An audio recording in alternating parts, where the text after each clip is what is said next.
prostitute. He's working in the street. She's a teenage prostitute.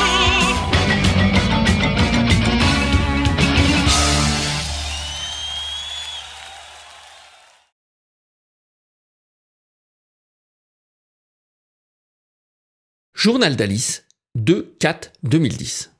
Bon. Je suis une écrivain en devenir, on a dit. Hein. Je ne dis pas écrivaine. D'abord parce que je suis pas vaine, moi. Et ensuite, parce qu'un auteur qui n'aurait pas d'oreille, c'est assez affreusement la écrivaine. Ce serait comme un footballeur avec un pied beau, c'est possible, admettons, mais il y a peu de chances qu'on le retrouve un jour en première division. Je suis une écrivain en devenir, disais-je. Il s'agit donc d'apprendre à structurer ma pensée et conséquemment mes écrits. C'est la moindre des choses tout de même. Alors, pour la peine, on va faire un plan en 3 parties dans ce poste. Wow! Si c'est pas un plan qui tient la route, ça. On commence donc par le premier. Et puis tiens non. Pour la peine, on va faire ça dans les règles de l'art et débuter par une introduction. C'est moi qui ai insisté pour passer le week-end en totalité à Boucard, sans bouger. Et comme mon adoré ne sait rien me refuser, il a tout annulé de ce qu'il avait prévu et s'est précipité pour remplir la chambre froide, histoire qu'on puisse rester H24 à la maison sans mourir de faim. Pardon. Je recommence. Histoire qu'on puisse rester H24 au château sans mourir de faim. Parce qu'écrivaine c'est très laid, on a dit, mais châtelaine, ça me va nettement mieux. À bien y réfléchir, je l'ai avec des bonnes raisons. L'habitude tue l'amour déjà. Ensuite, c'est vrai que cette histoire de facture à la con, même si je me suis promis de lui interdire à cette maudite facture de me gâcher la moindre seconde avec mon elle ne le mérite vraiment pas, ça m'a pas mal affecté. Mais ouf, j'arrive à l'écrire au passé, c'est que ça doit aller mieux, j'imagine. Et ne rien faire, que mon adoré s'occupe de moi, prenne soin de moi, que ce soit simple et tendre, comme dit Didier Vampas, et reposant aussi. Je crois que j'en avais besoin. Et puis, je savais que mon elle serait de bon conseil, alors n'avoir rien à visiter, ça nous a donné plus de temps encore que d'habitude pour parler. Et enfin, je m'étais dit qu'en ne quittant pas Bourges, ou tout comme, je serais pour une fois au boulot dès le mercredi, et que pour rembourser le plus vite possible l'argent que j'ai emprunté à M. Bailly, ce serait une sacrément bonne idée, même si c'était loin d'être la plus réjouissante. Alors, pour une fois, je me suis levé un peu tard le dimanche, histoire d'être pimpante et en pleine forme pour nos quelques jours ensemble, et mon elle est venu me chercher en Harley, et comme il faisait presque beau et chaud, ça avait déjà un air de vacances. Sauf que, arrivé à Boucard, ça a mal commencé. C'est le premier. J'ai raconté à mon adoré l'histoire de la facture EDF. Forcément, je n'allais pas serrer les dents pendant 3 jours comme une orgueilleuse et garder ça au fond du ventre. Sauf que lui, il m'a immédiatement proposé de la payer. Ou au moins, devant mon refus, de m'avancer l'argent. Et j'ai dû lui rappeler fermement notre promesse solennelle sous la neige. Et bon, l'électricité à la maison pour chauffer la rue dehors, ce n'est ni un billet d'avion, ni un restaurant, ni un hôtel, ni un bijou pour me prendre encore plus belle. Et on s'était juré qu'on n'envisagerait même pas d'évoquer ensemble qu'il puisse payer ce genre de dépenses comme si j'étais sa poule entretenue. J'ai même dû le menacer, lui dire que si c'était comme ça, la prochaine fois, on partirait en vélo, on irait dormir au Formule 1 et manger à la pataterie et on partagerait toutes les additions à 2. Alors forcément, il a pris peur, je le comprends. Et il a de nouveau juré qu'il n'y reviendrait plus jamais. De toute façon, c'est soit ça, soit je te mords, que je lui ai dit. Et pour bien lui prouver que je peux lui faire très mal, pour la peine, je l'ai mordu quand même par avance. Non. Et après, je lui ai fait un gros suçon dans le cou, comme ça, je suis sûr qu'il sera obligé de rester chez lui jusqu'à dimanche, avec interdiction de penser à autre chose qu'à moi. Et le était derrière nous. Ouf, on a pu passer au waouh jusqu'à la fin du week-end. Enfin, sauf la toute fin qui a été de nouveau patience. Waouh, donc, on a dit. C'était trop bien. On n'a rien fait. Enfin, surtout moi. Parce que lui, forcément, il m'a fait la cuisine. Et il a ouvert les vins. Entre autres, un Aubryon 1978 et un Claude Vougeot de chez Chanson. Bon, alors, je le fais le jeu de mots ou pas? Allez, on va dire oui. C'est sûr qu'en vin, mon elle, il connaît la musique. Bon. Un Claude Vougeot de chez Chanson, disais-je, de 1969. La plus belle année du monde. Je veux dire, pas qu'en Bourgogne rouge. Rien que ça. Enfin, c'est une façon de parler, parce qu'on a eu droit aussi à... Je vais en oublier, c'est forcé, et je suis indigne. Imaginons que mon journal soit publié un jour. On va dire que je fais de la publicité à certains, et que je passe sous silence d'autres vins aussi merveilleux. Ce serait une injustice qui m'embêterait beaucoup. Un Condrieu. Les Chaillés de l'enfer. Hein, autant pour le vin que pour le nom. Un Château Rayas, 1990. On boira le 1961 qui nous attend en cave pour une très grande occasion, c'est promis. Un Corton Charlemagne de Louis Jadot. J'ai oublié de noter l'année, là, ça va pas du tout. Le blanc et le rouge, pour comparer, de la cuvée Tête de Bélier du château Puéchaud. Une marquise des murs, parce que c'est bon la mûre, surtout quand c'est du vin. Un Lacrima Christi, pour me rappeler Venise, enfin Naples, mais Venise, je me comprends. Et parce qu'elle avec la pizza jambon champignon, Girolles. Et authentique jambon de Parme, pâte maison, d'un coup ça fait moins de cheap, on allait quand même pas boire un vin français. Et pour la peine, comme un clin d'œil à ces côtes de veau à la hongroise, au paprika et madère, on a même eu droit à un verre de vin serbe, plus... ça n'aurait pas été faire honneur à sa cuisine. Le tsar Lazare. Même que le prince en question, héros de la bataille de Kosovo, est très impressionnant sur l'étiquette. À tel point que le lendemain, elle nous a bricolé en guise d'apéritif une salade turque aux épinards et épices, histoire de jouer à la guerre en ressortant la bouteille entamée. Et pareil pour les plats. J'ai oublié des choses, j'en suis sûr, et c'est très mal, mais il y avait, je cite en vrac comme ça me revient, des truites au thé vert, des côtes de porc au café, hein, le Haut-Brion, c'était pour elle, des fraises au berlingot, des escargots au bleu, le Rayas, des coquilles Saint-Jacques au cognac et à l'ail, le Condrieu de l'enfer, une coque chocolat noir. Au début, on ne voit qu'elle, tout le reste est à l'intérieur caché, et apparaît peu à peu lorsque versée d'une casserole en cuivre par la main experte de Moël, la flamme bleue du rhum embrasé dévore le chocolat, banane flambée, menthe fraîche, glace vanille, chantilly et... sperme. Bon d'accord, c'est moi qui ai tenu à améliorer la recette. Une salade de farfalle girolles, oignons de printemps et jambon de Parme, sauce, crème et vin rosé, des figues au mascarpone, cannelle et vanille, des crêpes Suzette, même que j'ai failli ne pas y goûter, par jalousie. C'est qui cette Suzette? Et... une gigue de chevreuil, dont la marinade que Moël retournait plusieurs fois par jour, enfin... c'est la viande qu'il retournait dans la marinade, hein, pour bien qu'elle imbibe, nous a embaumé la cuisine tout le week-end. Un vrai bonheur à respirer. Et qui était divine, accompagnée de sa sauce aux groseilles. Je l'ai vu faire, c'est un délicat et remarquable équilibre entre salé et sucré qu'il a su nous trouver.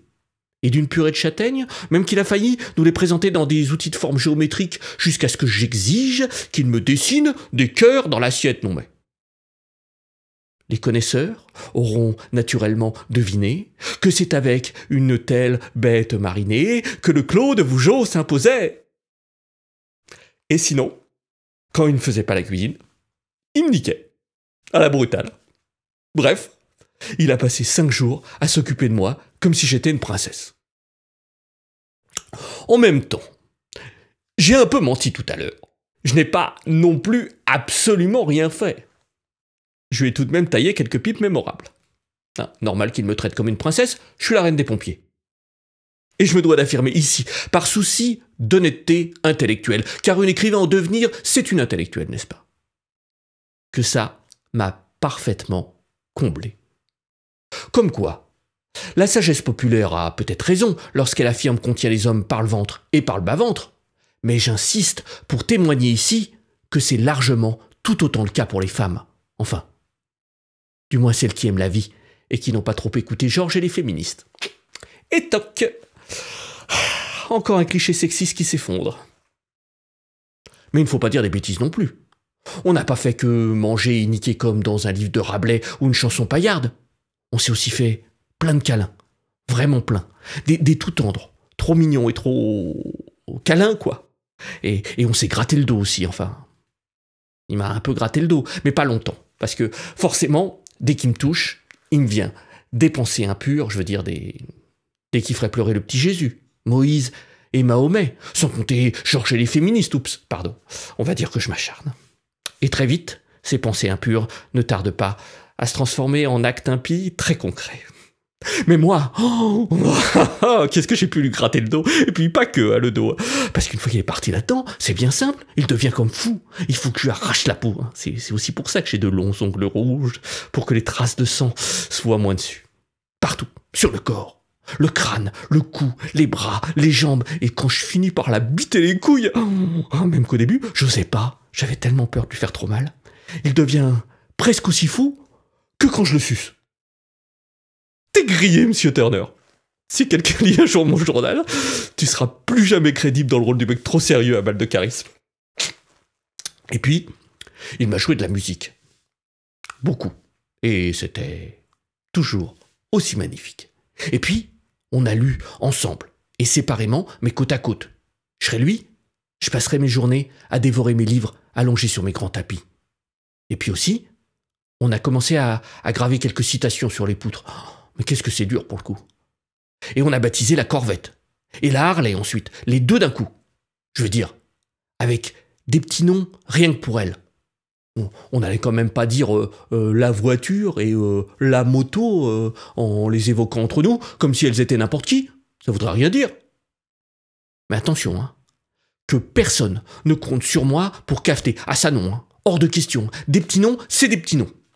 C'est trop intime pour que ça soit révélé à quiconque. Je crois même que c'est la chose la plus intime au monde. C'est comme si j'avouais à la cantonade que j'appelle mon L... manquerait plus que je dise Lawrence, comme si j'étais son pote. Ou Monsieur Turner, comme son banquier ou son percepteur, à beurre, crash, plutôt mourir. Pff. Ou que lui, il m'appelle... C'est trop mignon le mot qu'il a trouvé. Même sous la torture, jamais. Et en plus, les gens ne comprennent tellement rien à rien, je suis sûr qu'il y en aurait pour trouver ça ridicule. Le grand Didier, toujours lui, a lumineusement raison. C'est facile de se moquer. Et encore, je ne décris pas quand il fait son air de... avec ses mains qui font comme ça. Je n'avoue pas les petits noms, mais les gestes rien qu'à nous non plus. Et sa petite moue trop mignonne de... Et sinon, on a même été se faire une grande balade à pied, en amoureux, pour profiter du beau temps. Et surtout, on a parlé, interminablement, comme toujours, de rien, un peu, de tout, de choses profondes le plus souvent, parce que c'était lui, parce que c'était moi, que Montaigne a écrit pour nous, avec des grands coups de bite en plus. Encore que, on n'en sait rien, si ça se trouve, ils s'enculaient tous les deux avec la Boétie, hein. Et des câlins, et des grattages de dos, et de couilles aussi, on a dit. Comment on s'entend si bien ensemble, jusqu'au moindre détail. Comment, avant nous, on était si terriblement seuls. Comment c'est un miracle. La plus grande des chances au monde qu'on soit rencontrés. Et puis... Mais ça, je vais y consacrer un long post dès que j'aurai terminé celui-là. C'est important que je l'écrive, noir sur blanc, après avoir su, pour la première fois, le comprendre et le dire à haute voix. On a parlé de Guillaume, et de ce qui m'a fait subir, et que je viens juste d'accepter de regarder en face. Définitivement, je ne m'étends pas ici sur ce point, mais rien que pour ça, ce week-end aura été une étape essentielle dans ma vie. Alors, avec tout le reste, je crois que... Waouh! En fait, c'est très en dessous de la vérité. Et puis, on a parlé de la facture aussi, de ma vie, de comment je l'amène, des solutions surtout qui sont devant moi, de ce que je vais faire. Et comme toujours, moi, elle m'a assuré de sa confiance entière et absolue, m'a répété encore et encore que, quelle que soit ma décision, ce serait la bonne. Il l'approuverait et serait absolument là, à mes côtés, pour me soutenir. Alors forcément, ça plus ce qu'on s'est dit sur les conséquences de ce que m'a fait Guillaume, sur tellement de prise de conscience que c'est en train de déclencher, tout ça me fait voir l'avenir de manière peut-être différente. Je ne sais pas. Je sais bien que là, tout de suite, je n'écris que du vent d'indécibile. Mais c'est parce que c'est très flou dans ma tête et surtout, c'est parce que je ne voudrais pas écrire des bêtises que je trouverais ridicules dans 2 jours. Tout ça va faire son chemin, mais c'est incontestable que d'avoir si longuement parlé avec mon L, ça m'a fait avancer, je sais. J'écris ça toutes les semaines. Et que la confiance qu'il me donne me permet de me sentir plus forte pour affronter l'avenir. Il est merveilleux aussi pour ça, Et sans doute que de mon côté, je suis aussi une fille fantastique. Il n'y a pas de raison de ne pas le dire. Jamais je ne me sens écrasé par un genre de pression du résultat. Je veux dire, comme un gosse aimé sincèrement par ses parents, mais qui voudrait, pour son bien comme on dit, et ce serait vrai d'ailleurs, qu'il réussisse ses études, et qui, à cause de cela, enverrait le gosse en question d'échec en échec, tétanisé qu'il serait par la peur de les décevoir. Moi, je vois bien que Moël m'imagine sans doute plus brillante que je ne le suis réellement, et qu'il me soutient et me pousse pour que je devienne une très grande fille et qui sait, un grand homme. Mais ça ne me fait ressentir aucune peur, même quand je me sens moins forte que ce qu'il croit. C'est comme s'il était tout à la fois une échelle et un matelas épais posé au sol, qu'il m'offrait la possibilité de grimper très haut, tout en m'assurant que je ne risquais rien à tenter l'impossible, que quoi qu'il en soit, ses bras seront là pour me porter si je m'élève et pour me rattraper si je tombe. C'est magnifique, et ça me donne une force folle et un courage démesuré pour affronter demain, qu'importe de quoi il sera fait. Voilà pour le waouh. Il ne reste donc plus que le de la fin. On a passé les 2 derniers jours dans des histoires de train. C'était n'importe quoi. C'est à cause du vicomte. On savait trop bien tous les deux que si on avait décidé qu'il me ramène à la maison avec la Harley ou la Corvette, vous suivez, on n'aurait pas pu se quitter. On aurait niqué une dernière fois. Et peut-être encore une dernière fois derrière. Et puis il aurait fait faim. Alors on serait allé au restaurant. Et puis en sortant, il aurait été trop tard pour aller bosser. Et j'aurais perdu comme toujours mon mercredi de travail. Sauf que là, il faut que je sois une grande fille sérieuse. Et que je fasse rentrer de l'argent pour me remettre à flot et rembourser Monsieur Bailly. Alors, on s'est dit qu'avec le train, à cause des horaires fixes, je serais bien obligé de monter dedans pour arriver à l'heure comme une hôtesse motivée qui veut se donner toutes les chances de faire péter les meubles. On est parti, sans tergiverser, en prenant sur nous-mêmes, même si on n'en avait pas envie. On aurait préféré, c'est sûr, rester à Boucard et serrer dans les bras l'un de l'autre pendant une éternité. Mais le courage l'a emporté, et on est arrivé avec une demi-heure d'avance sur le quai de la gare. On s'est embrassés, on s'est fait des câlins, et quand le train s'est arrêté, je lui ai dit qu'il fallait que j'y aille. Et qu'il fallait qu'il me lâche pour que je puisse bouger. Et il a failli pleurer, mais il a ouvert ses bras pour me permettre de sauver. Sauf que, pour pouvoir me décoller, il aurait fallu que mes bras à moi le relâchent à leur tour. Mais j'avais beau leur dire d'abandonner Moël, ils ne voulaient rien savoir. Je crois même que j'ai dû faire semblant de les disputer un peu, mais ils sont restés agrippés à lui et c'est toujours collé l'un contre l'autre, mes lèvres sur son cœur, qu'on a entendu le train qui partait. On s'est dit qu'on n'était pas raisonnable, et que c'était très mal, mais qu'on allait être fort, et qu'il faudrait que je monte sans faute dans le prochain train. Je serais un peu en retard au travail, d'accord, mais pas tant que ça, alors ce n'était pas grave. On s'est embrassés, j'ai commencé à lui gratter le crâne avec mes ongles, il est devenu un peu fou, et il m'a pincé au sang la pointe des 2 seins en me fixant droit dans les yeux avec son regard de méchant garçon, en me disant que si je voulais jouer à ce jeu-là, j'allais perdre. Et je savais bien qu'il avait raison, que s'il continuait à me dévisager comme ça, dans 2 minutes, je mouillerais tellement que je n'aurais plus qu'une seule idée en tête, et bon, autant gratter le doigt à son chéri sur le quai d'une gare, ça peut sembler bizarre, mais pourquoi pas? Autant me faire déboîter là tout de suite, ça allait être plus compliqué. Alors on a ri, on s'est encore fait des câlins et des bisous, et on a dû dire des bêtises en attendant le train. Et quand il est arrivé sur le quai, on a été forts comme on se l'était promis, comme des super-héros de l'amour. Il a écarté en grand les bras. Moi, j'hésitais un peu, mais j'ai fait pareil. On savait tous les deux que si on cogitait trop, j'allais rester là. Alors je me suis retourné comme une super warrior. Je suis monté dans le wagon en face de moi, j'ai tracé dans le couloir, les yeux baissés, ne pas le regarder, surtout, sinon j'allais redescendre. Même pas un signe de la main ou un dernier bisou lancé au travers de la vitre, rien. Et je me suis assise à la première place venue, toute seule dans un coin. Le train est parti. Moël est resté immobile sur le quai. Et moi, j'imagine que c'était un miracle en quelque sorte. En tout cas, je ne me souviens pas précisément de l'avoir fait exprès. Pareil, j'étais immobile sur le quai. Enfin, le quai numéro 2, quoi, de l'autre côté du train. Alors forcément, une fois que le dernier wagon a quitté la gare, on a bien été obligé de constater que j'étais pas à l'intérieur. Et qu'on n'était pas raisonnable. Et que je m'en foutais complètement du boulot et du fric. Et qu'est-ce que je vais bien pouvoir te faire à dîner ce soir avec tout ça? C'est là qu'il a eu l'idée de la pizza. Ça avait un côté couple en speed qui vient de rater le train, ça nous a bien plu. Et avant de remonter sur la Harley, On s'est serrés dans les bras l'un de l'autre, et avant, quand même, au bout d'un moment, de s'en aller, et des fois qu'un autre train arrive et que soit obligé, une fois encore, de tricher. On s'est retrouvés à Boucard. Pas longtemps après, on est entré dans la cuisine. Je l'ai regardé comme ça, avec l'air un peu triste, la tête baissée, et je lui ai demandé s'il ferait tout pour moi, vraiment tout. Et il a dit « Oui, bien sûr. » Alors, l'air toujours mystérieux, les yeux toujours baissés, j'ai remonté tout doucement ma jupe, j'ai retiré ma culotte et je lui ai dit « S'il te plaît, baise-moi. » Et c'était trop bon comment il m'a défoncé façon hardcore.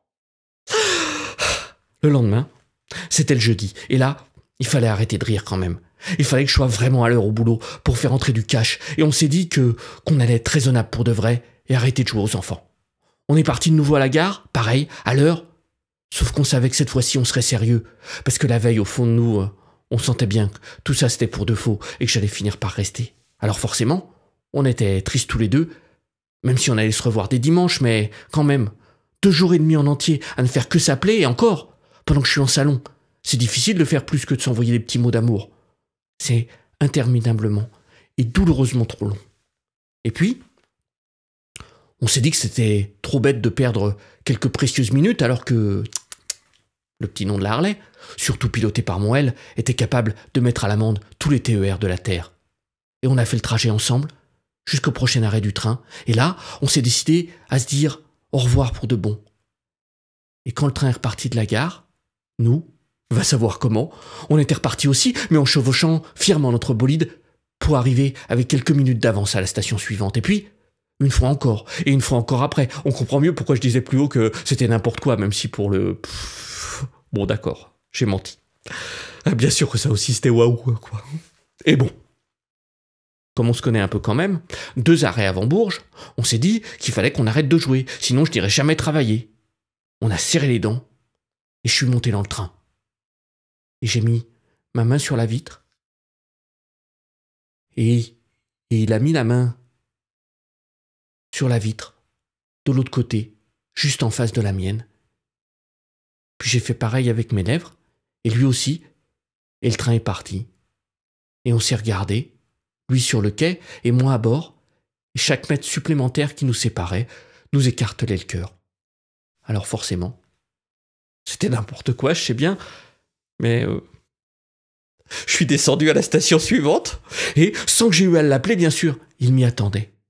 Et quand le train est reparti sous notre nez, je lui ai dit que c'était pas de ma faute, que c'était à cause de Richard Desjardins, qu'il fallait qu'on retourne à Boucard pour graver sur les poutres « La beauté que tu oses », il la salue encore d'un grognement de porc fouillant dans l'auge. Ils ont raison comme des cadavres, et la vie les a coulés.